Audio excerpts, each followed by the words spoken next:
Howdy boys, it's NPC, and today we're going to be going over the top 10 most underrated cars in GTA Online. Two quick things before we dive right in. The first is that this is all factual. There's no need to take any of this with a grain of salt. It's not an opinion-based video, so you guys can 100% trust every single thing I say. And if you guys enjoy the video, make sure to drop a like. That would really help the video get the attention that it deserves, and let's dive right in. So, behind me is the Obey Omni EGT. It actually has a surprising amount of customization for being such a nerdy looking vehicle when you first get it. But the reason I say this vehicle is underrated is because, well, when you first get into the car, it's electric, and electric cars in GTA are kind of just typically not all that great. This one can be equipped with Immonitech, which is, you know, it's a pretty cool feature, but what really makes this vehicle underrated is that most Immonitech vehicles can take about, I want to say it's like 3 RPGs before they blow up. This one was supposed to be the highest at 12 RPGs, but we were doing an explosives comparison between this and the 300R when it first came out, which is another Immonitech vehicle, and this was able to take 20 RPGs, surprisingly. That's an entire singular player's reserve for RPGs. So you could drain someone completely of missiles before the EGT is destroyed. Now you might be thinking, Mr. NPC, if this vehicle is so explosive resistant, why is it so underrated? Because the vehicle handles like shit. That's why. It is, I'm not gonna say it's the most awful driving experience, but it's so fucking slow, like you would not believe it. Aside from that, it's got some pretty bad understeer once you get the vehicle moving, but overall it's a pretty cool vehicle. But those two reasons are probably the biggest drawbacks of this vehicle, making it seem underrated. If you guys are looking to grab one of these, you can find it on Legendary Motorsports, currently on the featured page for $1.8 million. It is at the end of the featured page section, so if it's no longer on here, you can find it under the 4 doors. Up next, we have the Zenith Journey 2, which was added as part of the first half of the Los Santos Drug Wars DLC. It's still not that impressive of a van, but it is surprisingly fast for a camper van. That's what makes it so underrated. It's just like the top speed. It's like, damn, like I'm really driving a fucking RV. It's far faster than the Surfer Custom, which is the other van that was added as part of the first half of that DLC. That's pretty much all that makes this vehicle so underrated. It's just a lot faster than you'd expect a camper van to go. If you guys are looking to grab one of these, you can find it under the 4-door section of Southern San Andreas for $600,000. Number 8 on our list is the Ocelot XA21. If you guys have watched some of my other top 10s, you might know that I am a big fan of this vehicle. It is my favorite supercar in GTA Online.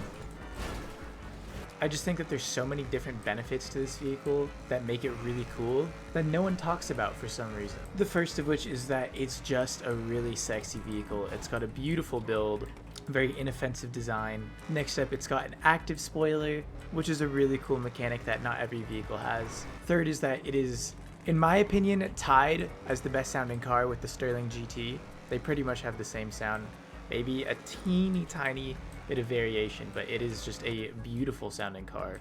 And then lastly, while it's not quite on par with the fastest supercars, it is a little bit middle of the pack in terms of racing. It handles really well. It's a very consistent drive, no glaring oversteer or understeer. It's got a relatively good top speed and acceleration. Nothing to absolutely rave about, but it's just nice how consistent the drive is. And I would highly recommend that you guys get one because it is incredibly worth your money. It is going to make a little dent in your bank account being priced just under $2.4 million, but I do think it's worth every single penny. I would gladly pay like $8 million for this car and I would still be satisfied. Next on our list, we have the Grotti Bestia GTS. Beautiful, beautiful car. This one is probably top 10 best looking vehicles in the game for me. I don't know why this one flies under people's radars so much, probably because it's kind of like hatchback looking. It doesn't have that traditional sports car kind of look where the back end levels out a little more. It's essentially the XA21 of the sports class. It's got all these, I think all of the stats of the vehicle plus the way it looks makes it seem like it's more than the sum of its parts. It's not competitive for racing, unfortunately. No car in the sports class is against the Itali GTO, and it does have a pretty middling performance, but if you were just going to use it as a free mode driver, then I think you're most definitely getting good bang for your buck. The reason why it's one spot higher on the list than the XA21 is because I think it flies under people's radars a little more.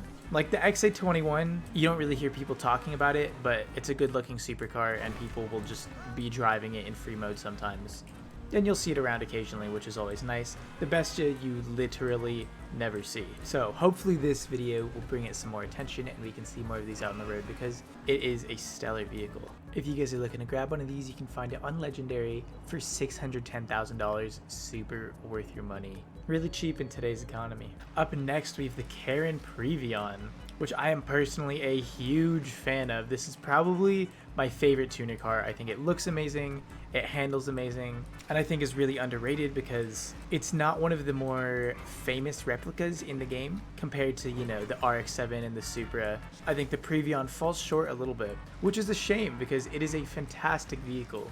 I think it looks amazing, and I think there's a ton of different customization that you can do to the car. Being part of the Tuners DLC and everything, all of those cars have a crazy amount of customization to them.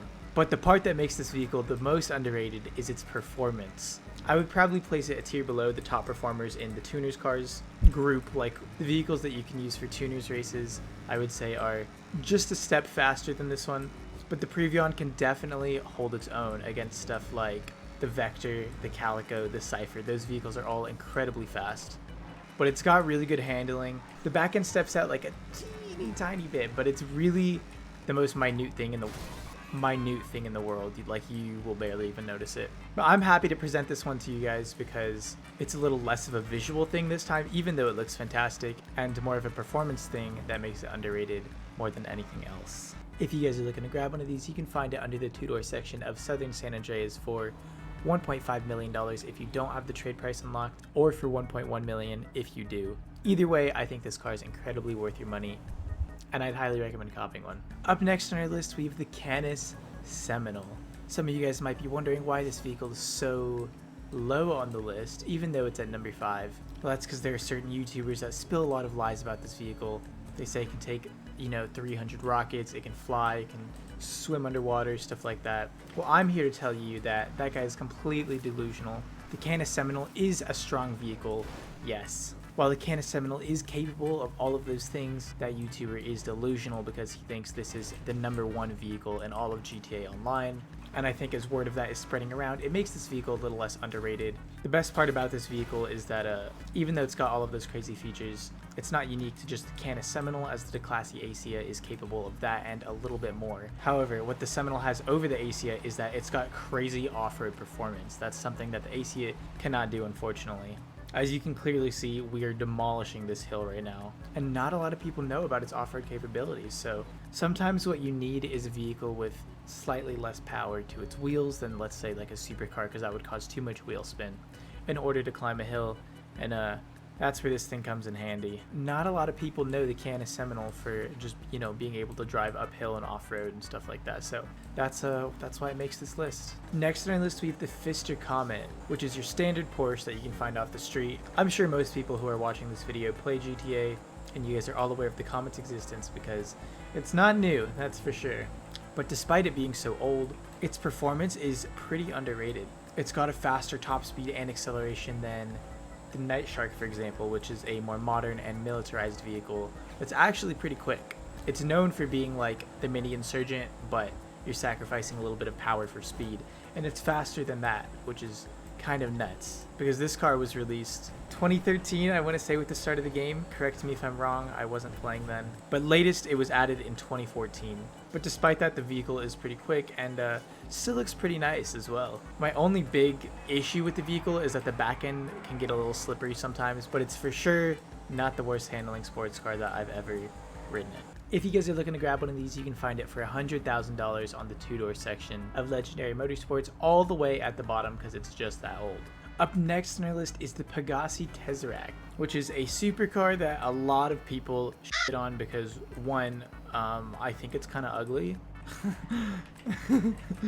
and two, its performance is really not that good. It handles like awfully. You can get the back end to spin out so easily. When you're taking your corners, the tires start to screech, and that typically means the vehicle is slowing down because it doesn't have good grip on the ground. But despite all of the shit that I talk in this vehicle, it's actually pretty fast. Of course, it is electric, and if you guys don't know what that means, electric vehicles have crazy acceleration, and this one fits its role perfectly. It is incredibly fast off the line, beating vehicles like even the Torero XO, which is known for its insane acceleration. Of course, the Torero XO is not electric, and this one is, so it should have faster acceleration, but it's just surprising because the XO is literally a missile, and to be able to go toe-to-toe with a vehicle like that in a drag scenario is pretty impressive. While I do on this vehicle's handling, it's not that bad. It does still get a little slippery at times. I can definitely slide through the corners and stuff, but it's very controllable, very manageable, and not all that big of a detriment to this vehicle's performance. Especially if you're just driving it around free mode, it's just surprisingly quick. And the more I on this vehicle, for some reason, the more I like it. Like low-key, it looks kind of cool. Maybe that's just me though. If you guys are looking to grab one of these, you can find it under the two-door section of Legendary Motorsport for a little over $2.8 million.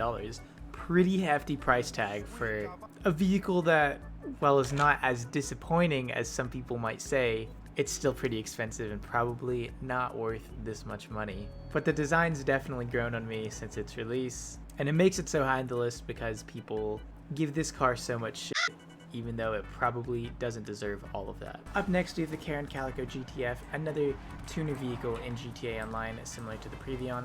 And the reason it's placed so high on this list of underrated cars is because of how fucking fast it is. It is a literal bullet. It's unbelievably quick in a straight line. Like, this thing will put the gap on you on a straight for sure. It'll make up all of its distance that it will lose in the corners because it sucks at cornering. Like, it's kind of brutal how terrible it is when it's turning. There's so much skidding going on. It is a little understeery. It makes up most of that time that it loses in the straights for sure. I'm telling you guys, this thing is a fucking monster in a straight line. And not a whole lot of people talk about it, so I did want to make it known that it's a really fast car. If you guys are looking to grab one of these, you can find it under the two-door section of Southern San Andreas for $1.5 million. I think it's priced pretty well for a tuning vehicle with such crazy performance. Crazy, I'm kind of using it in a loose sense right here. It's exceptionally good in some areas and exceptionally bad in others, so it's got a pretty decent amount of customization as well, so I think it's pretty worth it. Before we reach your number one spot, I did want to throw in the Pegassi AC as an honorable mention because this vehicle is insane and like really no one talks about it. It can take 301 rockets, one more than the Canis Seminal. It's got a crazy fast top speed. I've lowered some of the engine upgrades on this vehicle because my game gets really laggy trying to load in unrendered chunks when I go in a straight line in this car because it's just so fast. So I had to nerf it a little bit for the sake of recording, but this vehicle can also fly and can go underwater 1 mile per hour faster than the Canis Seminal. Just no one talks about it. The only reason why the Canis Seminal made the list and this one didn't make it as part of the top 10 is because unfortunately the AC does not have uphill climbing powers like the Seminal does. It does have more customization, but I don't feel like that's enough of a reason to justify it taking the Seminal spot because performance-wise, it is lacking in that one category. And the number one most underrated vehicle in all of GTA Online is the Entity XF, one of the oldest vehicles in the entire game. But despite that, it's got ridiculous performance. This thing is so quick, especially off the line. It's faster than every other entity, which is pretty wild. I'm not going to say the other entities excel at accelerating or anything, but let me tell you, this thing can put in the fucking gap. If you guys haven't seen our Koenigsegg Manhunt, then that is the perfect example to display why the Entity XF is so good. It was the Entity XF running away from the brand new MT, and it was not close. The XF, despite it being an old car, really showed us what it can do. Despite it having a slightly slower top speed than the newer entities, its acceleration is leagues better than any of the other ones. The bottom line is that it's just a demon on startup. That's really what gives it the number one spot because it's not something that you would really expect from a vehicle that's so old. It's literally been in the game for 10 years. It's 2023 right now.